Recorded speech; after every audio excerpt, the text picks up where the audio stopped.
सभी साथियों को मेरा नमस्कार, स्वागत है आप सबका आज 20 अगस्त के जनसत्ता विश्लेषण में। तो आइए शुरू करते हैं आज का जनसत्ता विश्लेषण बिना किसी देरी के।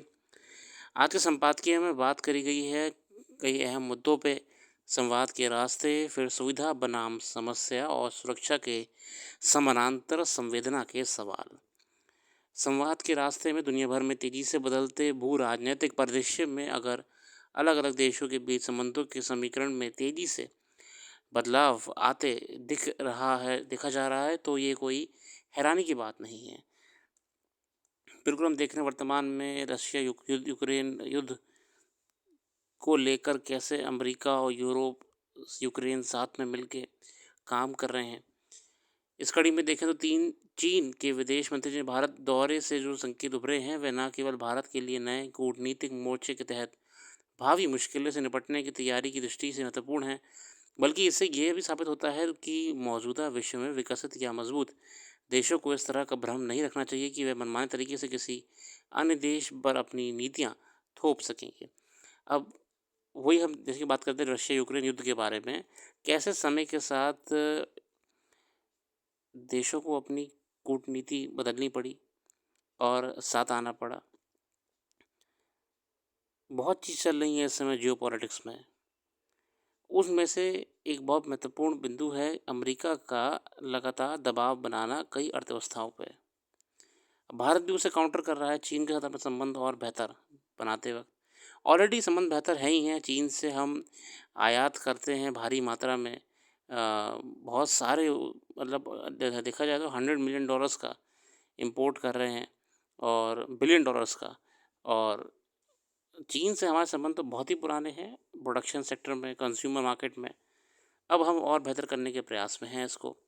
अमेरिका अपनी सुविधा के मुताबिक जिस तरह शुल्क थोपने की नीति पर चल रहा है, उसमें भारत के सामने कुछ जटिल परिस्थितियाँ खड़ी हो रही हैं। इन्हीं से निपटने के लिए रूस और चीन के साथ भारत नए समीकरण बनाने की संभावनाएं देख रहा है।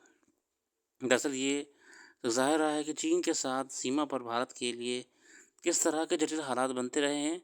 शायद यही वजह है कि चीन के विदेश मंत्री से भारतीय विदेश मंत्री ने साफ कहा कि संबंधों में सुधार जरूरी है, लेकिन उसके लिए पहले सीमा पर तनाव घटाना होगा।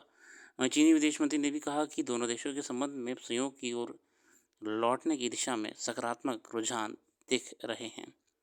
राष्ट्रीय स्तर पर समय समय पर अचानक खड़ी होने वाली परिस्थितियों की वजह से देशों के बीच संबंधों के समीकरणों में बदलाव होता रहा है। इसी क्रम में चीन के साथ हर वक्त सावधानी से संबंधों का निर्वाह करने के बावजूद भारत अभी अपने सामने खड़े विकल्पों से प्राथमिकता के आधार पर राह चुनने को महत्व दे रहा है। मगर यह याद रखने की ज़रूरत होगी कि चीन की नीतियों और उसके विस्तारवादी रवैये की वजह से भारत के सामने किस तरह की दुविधाएं और मुश्किलें खड़ी होती रही हैं। अब देखिए बदलते समय में भारत ने भी अपनी डिप्लोमेसी चेंज करी। चीन को भी लगा अच्छा मौका है और संबंध बेहतर हो सकते हैं। भारत को भी लगा अच्छा मौका है, दोनों के बीच में सीमा विवाद को लेकर कुछ ना कुछ तो निष्कर्ष निकाला जा सकता है, जो कि देखने को मिल रहा है आने वाले समय में।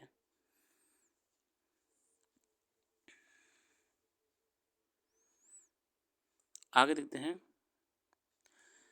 सुविधा बनाम समस्या। सुविधा ही जब समस्या बन जाए तो उसका निराकरण नितांत आवश्यक हो जाता है। मसला जब सार्वजनिक हित से जुड़ा हो तो उसका महत्व और भी गहरा हो जाता है। देश भर में टोल शुल्क, जैसे हम जानते हैं कि टोल देना पड़ता है राजमार्गों पे चलने के लिए, कि वसूली का मकसद आम लोगों के लिए सफ़र को आसान और सुगम बनाना बताया जाता है। मगर लोगों को इन जगहों पर यदि घंटों जाम की समस्या से जूझना पड़े तो शुल्क वसूलने के औचित्य पर सवाल उठना स्वाभाविक है। ऐसे ही मामले में सुप्रीम कोर्ट ने साफ कहा कि अगर किसी व्यक्ति को 65 किलोमीटर लंबे राजमार्ग की को तय करने में 12 घंटे लगते हैं, तो उस यात्री को टोल शुल्क का भुगतान करने के लिए क्यों कहा जाए। यानी जिस दूरी को पार करने में तकरीबन 1 घंटे का समय लगता हो, उसमें 11 घंटे अतिरिक्त लग जाएं, तो उस ऐसी सुविधा के नाम पर शुल्क की वसूली क्यों होनी चाहिए। ये मामला तो एक वानगी है। देश भर में ना जाने कितने लोगों को रोजाना शुल्क का भुगतान करने के बावजूद इस तरह की समस्याओं से दो चार होना पड़ता है। असल में जब किसी सड़क मार्गों पर टोल शुल्क की वसूली शुरू होती है, तो यात्रियों को यह विश्वास होता है कि उनका सफ़र सुविधाजनक होगा। मगर सुचारू यातायात प्रवाह बनाए रखने में विफलता से जन विश्वास भी डगमगाने लगता है। नियमानुसार जो कंपनी टोल शुल्क की वसूली करती हैं, संबंधित सड़क मार्ग की देखभाल और निर्बाध यातायात की व्यवस्था करना भी उसी की जिम्मेदारी होती है। शीर्ष अदालत जो पहुंचा संबंध मामला केवल केरला के त्रिशूर से जुड़ा हुआ है। उच्च न्यायालय ने 6 अगस्त को राष्ट्रीय राजमार्ग 544 के एडापल्ली और मन्नुती खंड की खराब स्थिति और निर्माण कार्यों के कारण लगने वाले यातायात जाम के आधार पर टोल शुल्क के निलंबन का आदेश दिया था। दरअसल उच्च न्यायालय ने कहा था कि जब राष्ट्रीय राजमार्ग की रखरखाव ठीक से नहीं हो रही और यातायात जाम बहुत अधिक है तो वाहन चालकों से टोल शुल्क नहीं वसूला सकता। क्योंकि वाजिब बात भी है, जब टोल क्यों देते हैं? हम उस सड़क पर सुविधा के लिए देते हैं। अच्छी सड़क होगी, हमारा सफ़र जल्दी घटेगा। अब जब सड़क ही खराब है, राजमार्ग ही अच्छी स्थिति में नहीं है, तो टोल क्यों ही दे कोई यात्री? हालांकि राष्ट्रीय राजमार्ग प्राधिकरण की ओर से टोल शुल्क वसूली को लेकर कई तरह के नियम बनाए गए हैं, जिनमें टोल नाके पर वाहन के रुकने की समय सीमा भी निर्धारित है। यानी उस समय सीमा के भीतर ही किसी एक वाहन से शुल्क लेने की प्रक्रिया पूरी करनी होती है, मगर ज़्यादातर जगहों पर इन नियमों का पूरी पालन नहीं हो पाता है। ये वजह है कि आए दिन टोल नाकों पर यात्रियों और टोल कर्मियों के बीच विवाद, एक मारपीट की खबर आती रहती है। रविवार को उत्तर प्रदेश के मेरठ जिले में छुट्टी के बाद ड्यूटी पर लौट रहे एक सैन्य कर्मी की कार टोल नाके की लंबी कतार में फंस गई और टोल कर्मचारियों से जाम हटाने को कहने पर उसके साथ मारपीट की गई थी। बहुत दुखद खबर थी। अब बात तो सही है कि यात्री जब परेशान हो रहे हैं उस चीज़ से जो उनकी सुविधा के लिए बनाई गई थी, तो शिकायत कहाँ ही करी जाएगी, और शिकायत करने पर उन्हें पीटा जा रहा है। टोल नाकों पर जाम की स्थिति से छुटकारा दिलाने के लिए सरकार ने फास्टैग की व्यवस्था भी लागू की है। इसके बावजूद कई जगहों पर वाहनों की लंबी कतारें अक्सर देखी जा सकती हैं। फास्टैग लगे होने के बाद तो लोग शिकायत करते हैं कि और जाम बढ़ गया है, क्योंकि कभी कभी तो उनके कैमरेज ही रीड नहीं करते हैं। सुरक्षा के समानांतर संवेदना के सवाल, वंदना यादव जी लिखी हैं। उच्चतम न्यायालय ने हाल ही में दिल्ली एनसीआर में आवारा कुत्तों को सड़कों और गलियों से हटाकर आश्रय स्थलों में भेजने के निर्देश दिए हैं। इसके कारण लोगों पर कुत्तों के बढ़ते हमले हैं। ये सच है कि कुछ स्थानों पर कुत्तों के समूह बच्चों को निशाना बनाते हैं। यहाँ तक कि गलियों में घूम रहे कुत्ते वयस्क और बुजुर्गों पर भी हमला कर उन्हें घायल कर देते हैं। इस समस्या से निपटने के लिए निश्चित रूप से प्रभावी कदम उठाए जाने चाहिए। ये भी सही है कि भारत में कुत्तों के काटने से रेबीज फैलने के आंकड़े वैश्विक स्तर पर सर्वाधिक हैं। दुनिया भर में कुत्तों से फैलने वाले रेबीज के कारण हर वर्ष अनुमानित 60,000 लोगों की मौत होती है। स्वास्थ्य संगठन के अनुसार रेबीज के कारण विश्व भर में होने वाली मौतों में 36% भारत में होती हैं। सड़कों और गली मोहल्लों में कुत्तों के हमलों की घटनाएं दिन प्रतिदिन बढ़ रही हैं। हाल में दिल्ली में कुत्तों के काटने से एक मासूम बच्चे की जान चली गई। ये बहुत दुखद और भयानक स्थिति है। बिल्कुल देखिए, ये समस्या एक सामाजिक बन चुकी है। कॉलोनियों में, बिल्डिंग कॉम्प्लेक्सेस में, सोसाइटीज़ में, सड़कों पे आवारा कुत्तों से बच्चों का बहुत नुकसान हो रहा है। कई बच्चों को चोटें आ जाती हैं, कुछ लोग को अपनी जान देनी पड़ जाती है, या रेबीज़ का शिकार हो जाते हैं। रेबीज़ से आप जानते हैं कि जीवन तो लगभग ना के बराबर ही हो जाता है। आश्रय स्थल एक अस्थायी पनाहगाह या शरण स्थल होते हैं। ये निवास स्थान नहीं होते, और अगर वहाँ ज़रूरी सुविधाएं का अभाव हो तो यह किसी प्राणी की आज़ादी को छीनना जैसे है। अब जहाँ उनको फिर से ये कहते हैं रिलोकेट करने की बात करी जा रही है, क्या वो इंफ्रास्ट्रक्चर है सरकार के पास? ये भी एक सोचने वाली बात है। छोटी सी जगह में बड़ी संख्या में कुत्तों को लंबे समय तक रखना पशु क्रूरता ही कहलाएगा। अब देखिए वही बात होगी ना, अगर ज़बरदस्ती जगह भरना शुरू कर देंगे तो कहीं न कहीं एनिमल क्रुएल्टी में आ जाएगा। और क्या आपके पास वहाँ पे उन इतने सारे कुत्तों को रखने की जगह है? क्या उनके देख-रेख करने की इंतज़ामात हैं? क्या सुविधाएँ हैं कि ऐसे क्षेत्रों में जहाँ पे आप रिलोकेट करना चाह रहे हैं, वहाँ पे इनको कोई समस्या होने पे इनका रख-रखाव करा करा पाएँगे या कर कर पाएँगे? तो बड़ा सवाल तो ये है कि दिल्ली एनसीआर में कुत्तों के लिए सरकारी आश्रय स्थल ही नहीं है। यदि इन बेज़ुबान प्राणियों को सड़कों और मोहल्लों से हटाया जाना है, एकमात्र उपाय है, तो उनके लिए सुरक्षित स्थान सुनिश्चित करना सबसे पहली आवश्यकता है। महत्वपूर्ण बात यह है कि जिस स्थान पर किसी कुत्ते का जन्म होता है, वह गली मोहल्ला उसकी रिहायशी होता है। उसे पालतू बनाने अथवा गाँव गोद लिए जाने पर स्थान परिवर्तित किया जा सकता है। एक सवाल ये भी है कि अगर दिल्ली एनसीआर से कुत्तों को एक बार हटा भी दिया जाए, तो इस बात की क्या गारंटी है कि भविष्य में आसपास के इलाकों से अन्य कुत्ते यहाँ नहीं आएँगे? और अगर बाहरी इलाकों में से कुत्ते यहाँ आते हैं, तब क्या यही प्रक्रिया बार-बार दोहराई जाती रहेगी? हमें इस बात को भी याद रखना होगा कि गलियों में रहने वाले कुत्ते दरअसल हमारे सफाई कर्मचारी भी हैं, जो बिना मोल के हमारी सुविधा का ज़रिया बनते हैं। इस बात से इनकार नहीं किया सकता कि कुत्ते हमारे पारिस्थितिकी तंत्र का ज़रूरी अंग हैं। जिस जीव की आवश्यकता नहीं होती, प्रकृति उसे स्वयं नष्ट कर देती है। बिल्कुल, ये तो प्रकृति का नियम है, जो चीज़ प्रकृति के सिस्टम में फिट नहीं हो रही है, काम नहीं आ रही है, प्रकृति अपने आप से एलिमिनेट कर देती है। Theory of evolution. कुत्ते की तरह दिल, बिल्ली और अंदर आदि से भी रेबीज़ का खतरा उतना ही है। बंदरों द्वारा इंसान को काट लेने की घटनाएँ भी अक्सर सामने आती रही हैं। ऐसे में बंदरों को भी पकड़ कर आश्रय स्थलों पर रखा जाना चाहिए। इसी तरह गाय पालक अपनी गायों को दुधारू नहीं रहने की स्थिति में सड़कों पर छोड़ देते हैं। इन पशुओं के कारण आए दिन सड़क दुर्घटनाएँ होती हैं। देखिए, गाय से दुर्घटनाएँ हो जाती हैं। कभी-कभी वो सड़कों में बीच में खड़ी हो जाती हैं आके, या फिर कहीं पे बैठ जाती जाओ, जिससे चलने वाले यात्रियों को या तो कोई अवरोध प्रकट होता है या कोई एक्सीडेंट हो जाता है वाहनों का। कभी-कभी वे पशु भी इंसानों पर हमला कर देते हैं। क्या उन्हें भी आश्रय गृह में भेजा जाना सुनिश्चित किया जाएगा? बेजुबान प्राणी अपने हक की आवाज़ नहीं उठा सकते, इसलिए इंसानों को उनके प्रति थोड़ी संवेदना दर्शानी होगी।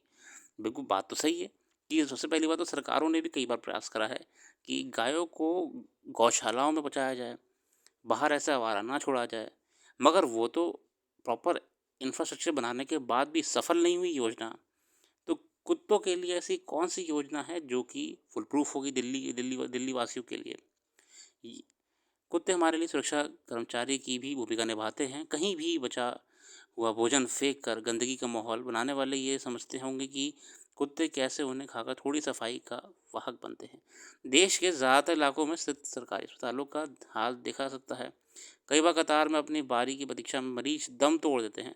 अगर इंसान इस तरह का कुप्रबंधन हुए झेलने को मजबूर है, तो सोचने की बात है कि मूक जानवर का क्या हाल होगा। बिल्कुल वाजिब बात है। जब इंसानों के लिए, इंसानों के हित में कार्य नहीं हो रहे हैं, तो फिर प्रायोरिटी पे बाकी चीज़ों को क्यों रखा जा रहा है? रखना चाहिए, मगर क्यों? कुत्ते में समझदारी, खतरा भांपने के अद्भुत गुण और अनुशासन पालन के गुण को देखते हुए इन्हें सुरक्षा बलों में शामिल किया गया है। जहाँ-जहाँ इंसान और तकनीक काम नहीं कर पाती, वहाँ कुत्तों की मदद ली जाती है। सेना और पुलिस के लिए कुत्ते जांच एवं रक्षा प्रणाली में अहम भूमिका निभाते हैं। ऐसे में ये मान लेना भी सही नहीं होगा कि सड़कों पर टहलने वाले तमाम कुत्ते खतरे का सबब बन गए हैं। ज़ाहिर है, सबसे आसान उपाय की और कदम बढ़ाने में बेहतर होगा कि दूरदर्शी से सोच विचार कर असरदार काम किए जाएँ। एक और अहम बात कि पशु प्रेमियों और पशु कल्याण संस्थाओं को भी ये सही मायने में अपनी ज़िम्मेदारी निभानी चाहिए। सिर्फ सवाल उठाने से मसला हल नहीं होता है। सरकार के साथ-साथ पशु कल्याण संगठनों और आम नागरिकों को सामूहिक रूप से बेज़ुबान प्राणियों की सुरक्षा और संरक्षण के प्रति ध्यान देना होगा। अगर कुत्तों या अन्य पशु-पक्षियों की वजह से कोई दिक्कत पैदा हो रही है, तो उन्हें कानून और संवेदनशीलता के दायरे में सुलझाने का मिलकर प्रयास करना चाहिए। बिल्कुल, अब ऐसा नहीं है कि हम एकदम से एंटी हो जाएँ उन लोग के लिए जो आपके पेट लवर्स हैं या स्ट्रे डॉग को बहुत प्यार करते हैं, या संस्थानें जो ऐसा काम करती हैं। बात ये है कि आप बिल्कुल ऐसा काम करिए, मगर उस दायरे में करिए जिससे कुत्तों का भी भला हो, जानवरों का भी भला हो और समाज भी एक बेहतर तालमेल बना के चल सके। विदेशी नस्ल का कुत्ता पालने के बजाय हम देसी नस्ल के कुत्तों को अपनाकर घर ला सकते हैं, जो हमारे देश की गर्म, शुष्क और ठंड झेलने में सक्षम है। बिल्कुल, जो पशु पक्षी लोगों के बीच और आसपास रहते हैं, वे वास्तव में हमारे समाज का ही हिस्सा है। बिल्कुल, ये बात भी है, क्यों ना अडॉप्ट करें, कुत्तों को अडॉप्ट कर सकते हैं। मैं तो बहुत सोसाइटीज़ को देखा है जिसमें सिक्योरिटी गार्ड्स ने या कंपनीज़ ने अपने आप से ही डॉग्स अडॉप्ट करे हैं। बहुत सी एनजीओज़ काम करती हैं कि इस तरफ अपने कदम बढ़ा रहे हैं, ट्रेनिंग वगैरह में, अच्छी हेल्थ प्रोवाइड कराने में, अच्छा खाना प्रोवाइड कराने में। तो ऐसे प्रयास अगर पूरा समाज ही करे तो ज़्यादा बढ़िया है, ना कि एक तरफ से एक अ, उनको हमारे बीच में से हटा देने का काम करे। वो भी तब जब उनके रिलोकेशन की कोई गारंटी नहीं है, वहाँ पे जहाँ उनको भेजा जाएगा वहाँ पे कैसा रख-रखाव होगा उसकी भी कोई गारंटी नहीं है। इंफ्रास्ट्रक्चर ही नहीं है उसके लायक। सोचने वाली बात है, मगर बहुत ही बढ़िया तरीके से ये पॉइंट्स इस समस्या को लेके हमारे सामने रखे गए वंदना जी द्वारा। क्योंकि बातें तो हर कोई कर रहा है इस मुद्दे पे। मगर कोई क्लैरिटी पे नहीं आ पा रहा है। हर कोई अपनी बात कर रहा है। जो डॉग लवर सेगमेंट है वो अपनी बात कर रहा है। जो इस जजमेंट के सपोर्ट में है कि कुत्तों को हटा देना चाहिए, समाज के लिए खतरा है, वो अपनी बात कर रहे हैं। इस बीच में जो एक वैलिड रैशनल पॉइंट्स होने चाहिए, वो आपको यहाँ पे देखने को मिलेंगे। और ये परीक्षा के लिए उपयोगी है, या आपके इंटरव्यू में भी पूछ सकते हैं आपसे। तब आपको वहाँ पे कोई राजनीतिक भाषण नहीं देना होगा। आपको क्लियरली पॉइंट्स पे आना पड़ेगा कि हाँ, कोई निर्णय क्यों सही है और क्यों गलत है। की पॉइंट्स इस आर्टिकल में बहुत अच्छे से मेंशन है और आप भी इसका सहारा ले सकते हो अपनी परीक्षाओं में। फिलहाल आज के लिए इतना रखते हैं। अपना कीमती समय देने के लिए बहुत-बहुत धन्यवाद।